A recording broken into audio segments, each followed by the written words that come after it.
Hello friends, welcome to our channel weekend class. और आज हम लोग बात करेंगे मॉनसून के सेकंड पार्ट के बारे में। उसके पहले कुछ एक चीज़ें जान लेनी आवश्यक है कि जब मॉनसून आता है तो उसके पहले कुछ एक प्री मॉनसून शावर्स भी बहते हैं। तो वो जो प्री मॉनसून शावर्स हैं ये आम की फसल को उपजाने में काफ़ी सहायता करते हैं, और ख़ास कर किन जगहों पे, केरला और कर्नाटका में। तो ये जो प्री मानसून शावर्स हैं इनको क्या बोला जाता है? Mango showers. और कभी कभी ये थंडर स्टॉर्म्स का भी रूप ले लेते हैं। और जब ये थंडर स्टॉर्म्स का रूप लेते हैं देन व्हाट हैपेंस? बहुत तेज हवाएं चलती हैं, आंधी आती है। ये जो तूफान है जो आता है, खासकर ये बंगाल के इलाके में आता है, तो वहां पे इसे क्या बोलते हैं? काल बैसाखी। ये काफी तबाही भी मचाता है। अब हम लोग आज जो है सबसे पहले टॉपिक पे जो चर्चा करेंगे वो है एडवांसिंग मानसून। मानसून के बारे में हम लोग ने एक मोटा मोटा पढ़ लिया था। Now we will study in detail about the monsoon, how it advances and how it retreats, कैसे आता है कैसे जाता है। तो इसके लिए पहले समझने की जरूरत है कि by early June low pressure condition ये जो है नदर्न प्लेन पे इंटेंसिफाई कर जाती है। ये जो नदर्न प्लेन है यहाँ पे जो लो प्रेशर कंडीशन है, जैसे यहाँ पे ऐसे, ये ऐसे, इस टाइप से जो है प्रेशर कंडीशन ये इंटेंसिफाई कर जाती है। ये ऐसे, इसी तरीके से ये ऐसे ऐसे। तो होता क्या है कि शिफ्टिंग ऑफ, ये किसकी वजह से हो रहा है? शिफ्टिंग ऑफ ITCZ, जैसा कि हमने बताया था। अब इसकी वजह से ये जो साउथ हेमिस्फीयर की जो ट्रेड विंड्स हैं उनको ये आकर्षित करता है। जो ये लो प्रेशर वाला कंडीशन है, it attracts the trade winds which are existing on the southern hemisphere. इसके साथ ही साथ दे क्रॉस द इक्वेटर। ये जो साउथ ईस्ट ट्रेड विंड्स हैं, और इनका ओरिजिन कहाँ होता है? They origin over the warm soft tropical area of southern oceans. अब ये इक्वेटर क्रॉस करती हैं और blow on south westerly direction and enter the Indian peninsula as the south west monsoon. अब जब ये इंडियन पेनिनसुला में आती हैं तो ये साउथ वेस्ट मानसून के रूप में आती हैं। अब ये जब विंड आती हैं वार्म ओशन पे, तो चूंकि गर्म हवाएं होती हैं तो दे पिक अप मॉइस्चर ऑल्सो। अब मॉइस्चर आ गया, इनकी जो विंड की तो स्पीड होती है वो भी अच्छी खासी होती है, 30 किलोमीटर पर आवर की स्पीड से बहती हैं। जो ये मानसून है ये बहुत ही तेजी से पूरे भारत में फैलता है।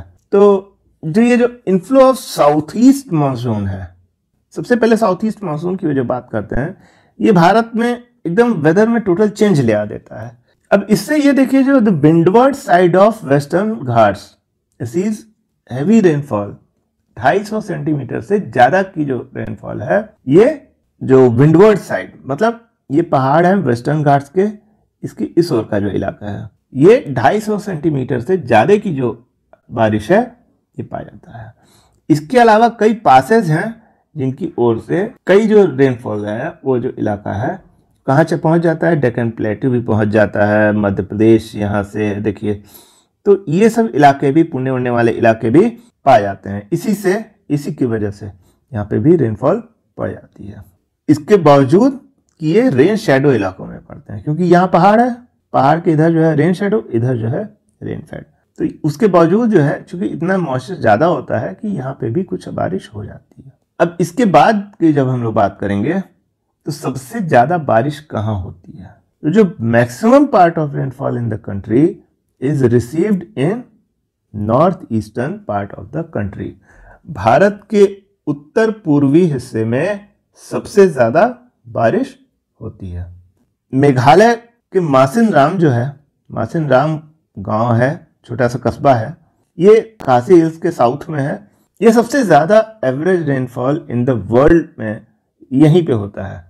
पहले चेरापूंजी था, चेरापूंजी के बाद Mawsynram. The pattern of rainfall in Gangetic plains, Gangetic मतलब गंगा के मैदान में जब आप आते हैं तो रेनफॉल का जो पैटर्न है सबसे ज्यादा जो है कहाँ होती है बारिश? ईस्ट से वेस्ट घटती चली जाती है। मतलब बंगाल में ज़्यादा होगी, बंगाल से कम बिहार में होगी, बिहार से कम पूर्वी उत्तर प्रदेश में, पूर्वी उत्तर प्रदेश से कम मध्य उत्तर प्रदेश में। और जैसे जैसे आप पश्चिम की ओर बढ़ते चले जाएंगे बारिश जो है वो कम होती चली जाएगी। जैसे मथुरा वगैरह के इलाकों में बारिश कम होती है। उसके बाद जब मथुरा से आप आगे बढ़ते हैं, आगरा मथुरा होते हुए आप पहुंचते हैं राजस्थान और गुजरात के इलाके, तो यहाँ पे जो बारिश की मात्रा है वो बहुत कम होती है। मानसून का मतलब ये नहीं है कि लगातार पानी बरसना, मानसून के साथ ये भी एक बड़ा डिस्टिंक्टिव फीचर है जो कि मानसून की जो बारिश होती है वो कुछ कुछ स्पेल्स में होती है। अब आप लोग सोचेंगे स्पेल्स क्या है, मतलब एक पीरियड के दौरान होती है। कुछ पीरियड के दौरान बहुत हुई, तो मतलब 10-15 दिन का एक पीरियड हुआ, उस दौरान जो है लगातार मूसलाधार बारिश हुई। उसके बाद फिर क्या होगा कि 10-15 दिन बिल्कुल बारिश नहीं होगी, फिर 10-15 दिन होगी, इस टाइप से बारिश होती है। तो ये जो स्पेल्स होते हैं उनमें बारिश होती है। अब ये जो ब्रेक्स होते हैं, जो स्पेल जो होते हैं, उनके दो स्पेल के बीच में ये जो ब्रेक हो रहा है, ये क्यों हो रहा है? Because they are related to the movement of monsoon trough. ये जो ट्रफ और एक्सिस का जो खेल है ये कई रीजंस की वजह से नॉर्थवर्ड, कभी नॉर्थ और कभी साउथ की ओर बहता रहता है। जब ये एक्सिस, मानसून ट्रफ का जो ये एक्सिस है, ये प्लेन्स की ओर रहता है, जो वर्षा की मात्रा है इन एरियाज में वो बहुत अच्छी होती है। लेकिन जब ये एक्सिस शिफ्ट हो जाता है हिमालय पर्वत की ओर, तो क्या होगा? जब ये एक्सिस हिमालय की ओर शिफ्ट हुआ तो बहुत सूखे की स्थिति काफी हद तक महसूस होगी या काफी दिनों तक बारिश नहीं भी पड़ती है। तो these are long dry spells जब हिमालय की ओर एक्सिस शिफ्ट हो जाता है। अब इसमें होता क्या है? जब हिमालय की ओर एक्सिस शिफ्ट हो जाता है तो हिमालयन रिवर्स के आसपास बहुत मूसलाधार बारिश होती है। तो अब ये हिमालय रिवर्स जो है वो सीधे कहाँ पे आती हैं? फ्लड आपके जो ये गंगेटिक प्लेन्स में है वहां पे आती हैं। तो वहां के जो ऊपरी रीचेस, मतलब जो अपर एरियाज हैं, they cause heavy floods in those areas, और इसकी वजह से बहुत ज्यादा जान और माल का नुकसान होता है। अब यही नहीं, the frequency and intensity of monsoon of tropical depression also determine amount and duration of monsoon rains. These depressions form at the head of the Bay of Bengal and cross over to mainland. The depression follows the low pressure trough. तो जो ये जो frequency और intensity है tropical depression की, ये define करती है कि कितनी वर्षा होगी। तो ये जो फ्रीक्वेंसी मतलब कितनी बार और इंटेंसिटी मतलब कितनी तेजी से, तो ये जो बारिश हो रही है ये ही डिटरमाइन करती है कि कितनी वर्षा होगी और कितनी देर तक वर्षा होगी। अब इसके लिए these depression form at the head of the Bengal and cross over to mainland. तो ये जो depression follow the low pressure trough. इसके बाद जो है ये जो डिप्रेशन है ये नॉर्थर्न प्लेन से कहां की ओर चला जाता है? बे ऑफ बंगाल की तरफ चला जाता है। तो यहां पे एक चीज बहुत ही जानने वाली है कि जो मानसून है फुल ऑफ अनसर्टेनिटी है, क्योंकि ड्राई स्पेल और वेट स्पेल बहुत ज़्यादा होते हैं, इंटेंसिटी में भी, फ्रीक्वेंसी में भी और ड्यूरेशन में भी। तो कभी कभार एक एरिया में फ्लड होता है और वहीं दूसरी एरिया में सूखा पड़ा रहता है। जैसे कि आप देख रहे हैं कि ये सूखे वाली स्थिति है और यहीं थोड़ी ही दूर पे हरियाली है। तो it is a very sad part, और कभी कभार ये टोटल पूरे फार्मिंग शेड्यूल को क्या करता है? भारत के डिस्टर्ब कर देता है। We come to the retreating monsoon, कि मानसून जाता कैसे है।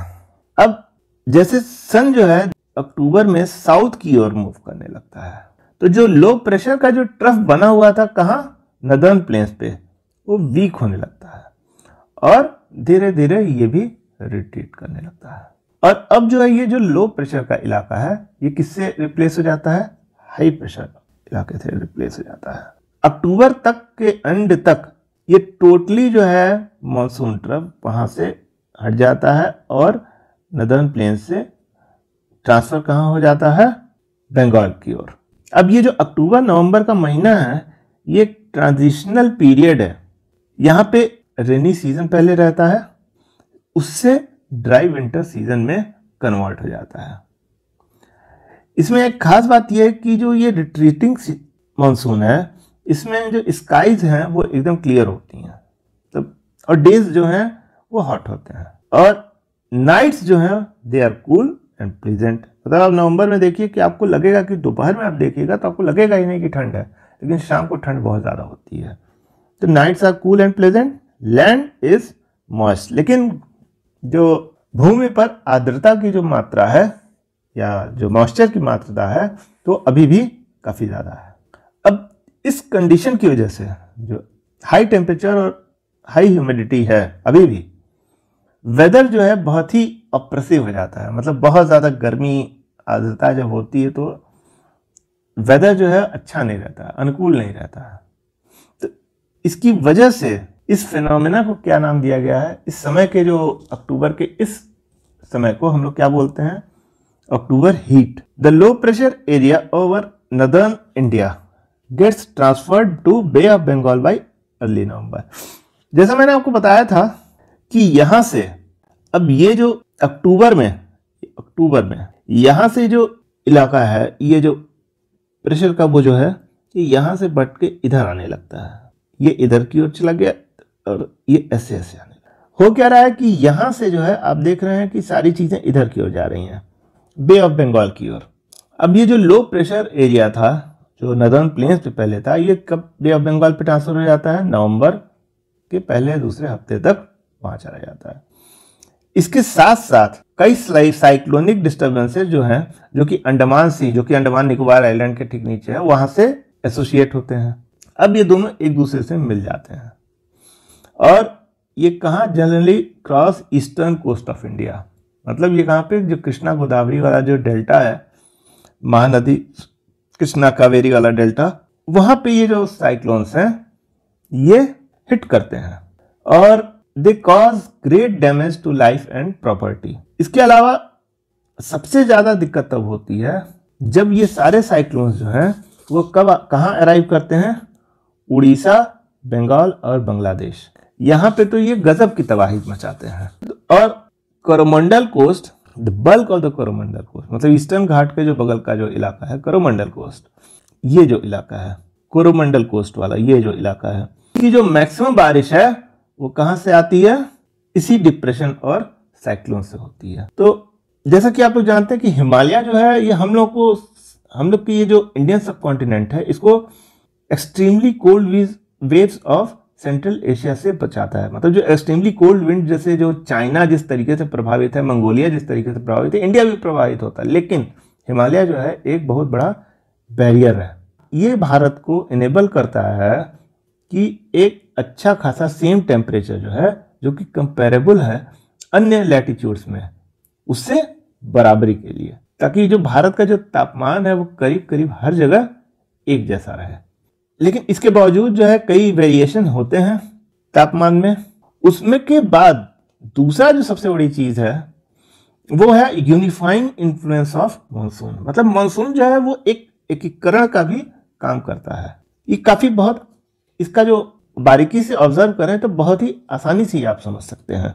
अब देखिए जैसे जैसे जो मॉनसून है वो एक और गया तो एक बारिश का सीजन हो गया, तो बे ऑफ बंगाल के पास गया तो उसके बाद जो है आपका विंटर सीजन खत्म हो गया, विंटर सीजन हो गया। अब वहां से हटा तो आपका बारिश का सीजन शुरू। तो ये एक हम लोग को क्या देता है, रिदमिक साइकिल ऑफ सीजन्स भी देता है।